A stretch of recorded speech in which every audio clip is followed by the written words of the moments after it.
কচু পাতা দিয়ে আর চ্যাপা শুটকির এই লোভনীয় ভর্তাটা কেন আগে খাইনি। হ্যালো এভরিওয়ান, আসসালামু আলাইকুম। বিসমিল্লাহির রহমানির রহিম। অসম্ভব মজার এই লোভনীয় ভর্তাটা কিভাবে, সেটাই আমি আপনাদের সাথে শেয়ার করব। আর প্রথমেই আমি এখানে কচুর পাতা নিয়েছি। আমি কচুর পাতাগুলো ধুয়ে নিয়েছি, আর এখানে চ্যাপা শুটকিটাও খুব ভালোভাবে হালকা কুসুম গরম পানিতে ধুয়ে নিয়েছি। অন্যদিকে আমার লাগছে রসুন, পেঁয়াজ, কাঁচামরিচ, শুকনা মরিচ।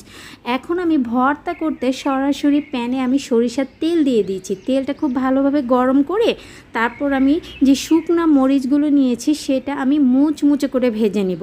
আর যে কোনো ভর্তায় আপনি যদি শুকনা মরিচ এবং কাঁচা মরিচ দু রকমের মরিচ দেন তাহলে সে ভর্তাটার টেস্টটা কিন্তু অনেক গুণ বেড়ে যায়। প্রথমে শুকনা মরিচগুলো মুচমুচে করে তেল থেকে আমি ভেজে তুলে নিচ্ছি।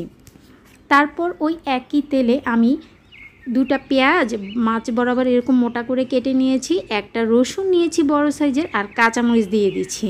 তারপর আমি এটাও খুব ভালোভাবে ভেজে নেব। সামান্য একটু লবণ দিয়েছিলাম।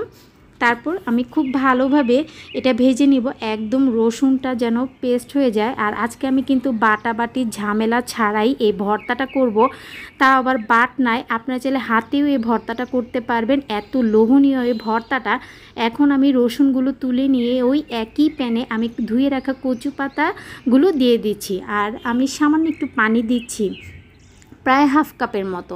আর কচু পাতার মাঝখানে আমি চ্যাপা শুটকি দিয়ে উপর দিয়ে আরও কিছু কচু পাতা এইভাবে দিয়ে দিচ্ছি। তারপর আমি দিয়ে দিব একটা ঢাকনা দিয়ে চুলা আঁচটা মিডিয়ামে রেখে আস্তে আস্তে পাতাগুলো সিদ্ধ করে নিব। আর পাতাগুলো সিদ্ধ হয়ে যাবে, আর দেখাচ্ছি যে আমি চ্যাপা শুটকিটা দিয়েছি সেটাও কিন্তু সিদ্ধ হয়ে গিয়েছে। আর চ্যাপা শুটকির পুরো ফ্লেভারটা কিন্তু কচু পাতায় ছড়িয়ে পড়েছে। এখন চ্যাপা শুটকিতে কিন্তু কাঁটা থাকে, আর কাঁটাটা কিন্তু খাওয়া যাবে না। যেহেতু আমি এটা বাটবো না, বাটাবাটির ঝামেলা ছাড়াই ভর্তাটা করব, এই জন্য আমি যে কাজটা করেছি সেটা হচ্ছে আমি শুটকি মাছ থেকে এভাবে মাছগুলো ছেড়ে কাঁটাটা এভাবে তুলে ফেলে দিব। তারপর কাঁটাটাতেও কিন্তু অনেক শুটকি লেগে থাকে, তাই আমার খারাপ লাগছে যে আমি পুরো শুটকি মাছটা ফেলে দিব। এই যে এতটুকু শুটকি কিন্তু এখনও আছে। এখন আমি পুরো শুটকিটার থেকে আমি কাঁটাটা আলাদা করব, আর শুটকিটা আমি নিয়ে নিব। এই জন্য আমি আলাদা একটা প্যানে 1 কাপের মতো পানি দিয়ে একটু চুলার আঁচটা লোতে রেখে শুটকিটা সিদ্ধ করে নিয়েছি। তারপর আমি ছেঁকে নিয়েছি, ছেঁকে সে শুটকির পানিটা কাঁটাগুলো ফেলে দিয়েছি। শুটকির পানিটা আমি কচু পাতার উপর দিয়ে দিচ্ছি, কারণ কচু পাতাগুলো এখনও কিন্তু পুরো 100% সিদ্ধ হয়নি। আর এই শুটকির পানিটা দেওয়ার কারণে কচু পাতার ভর্তাটা যে এত মজার হয়, সত্যি একবার যদি কেউ খায় কেউ বুঝবেই না যে এটা কচু পাতা দিয়ে করা এই ভর্তাটা। এত লোভনীয় এই ভর্তাটা, গরম ভাতের সাথে এই ভর্তার কিছুই লাগে না। এখন আমি বাটনায় প্রথমে শুকনো মরিচগুলো সামান্য একটু লবণ দিয়ে এইভাবে ভেঙে নিচ্ছি, কারণ শুকনো মরিচের যদি আমি একটু লবণ দেই তাহলে খুব সহজেই কিন্তু মরিচটা একদম গুঁড়ো গুঁড়ো হয়ে যায়।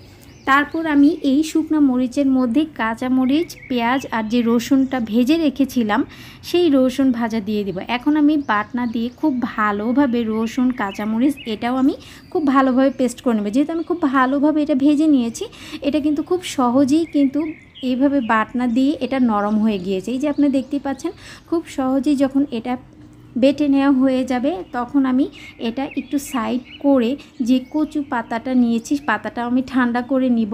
এখন আমি পাতাটা নিয়ে খুব ভালোভাবে বাটনাই আমি খুব ভালোভাবে পেস্ট করে নিব। আর পাতাটা কিন্তু খুবই ভালোভাবে আমি সিদ্ধ করে নিয়েছি, মাত্র 1 মিনিটেই কিন্তু আমার পাতাটা একদম নরম হয়ে গিয়েছে। এই যে কচু পাতাটা আপনি দেখতেই পাচ্ছেন। এখন যে কাজটা করব, যে আমি কচু পাতা আর যে রসুন, মরিচ আমি ভেজে নিয়েছিলাম সবগুলো অ্যাড করে ফেলব। খুব ভালোভাবে হাত দিয়ে আমি অ্যাড করছি। এই যে আপনি দেখতেই পাচ্ছেন, এই যে এতটুকুন হয়েছে আমার কচু পাতা, আর এতটুকু হয়েছে আমার রসুন পেঁয়াজের সেই ভর্তার স্পেশাল মশলাটা। তারপর আমি সেটা পাতার সাথে এইভাবে মেখে নিচ্ছি। এরপর যে লবণটা অ্যাড করে দিবেন, আর 1 টুকরো লেবু চিপে দিবেন। আর সেই সাথে আমি কাঁচা পেঁয়াজ দিচ্ছি। কাঁচা পেঁয়াজ যারা পছন্দ করে না তারা এই পর্যায়ে স্কিপ করবেন, কিন্তু ভর্তার মধ্যে এইভাবে যখন একটু কাঁচা পেঁয়াজ দেওয়া হয় সে ভর্তার টেস্টটা কিন্তু অনেক বেড়ে যায়। সামান্য একটু সরিষার তেল দিয়ে দিব পেঁয়াজ কুচির সাথে, তারপর একটু মেখে নিচ্ছি পেঁয়াজটা নরম হওয়ার জন্য। এখন 1 টুকরা লেবুর রস খুব ভালোভাবে চিপে দিয়ে দিব। তারপর খুব ভালোভাবে সবগুলো উপকরণ মেখে নিলে আমার মজার লোভনীয় এই কচু পাতার ভর্তাটা কিন্তু একদম রেডি। গরম ভাতের সাথে জাস্ট আমার তো অমৃত লেগেছে। আমি এই ভর্তাটা এত মজার ছিল যে আমি বেশি খেয়ে ফেলেছিলাম। আর এটা কিন্তু ঝাল কম হলে বাচ্চারাও খেতে পারবে, তারাও বুঝবেই না যে এটা কচু পাতা দিয়ে করা হয়েছে। এত মজার এই ভর্তাটা, আর আমার আর সহ্য হচ্ছে না। আমি এখানে বাটনাতেই আমি গরম ভাত নিয়ে নিয়েছি আর একটু ভর্তা নিয়ে নিয়েছি।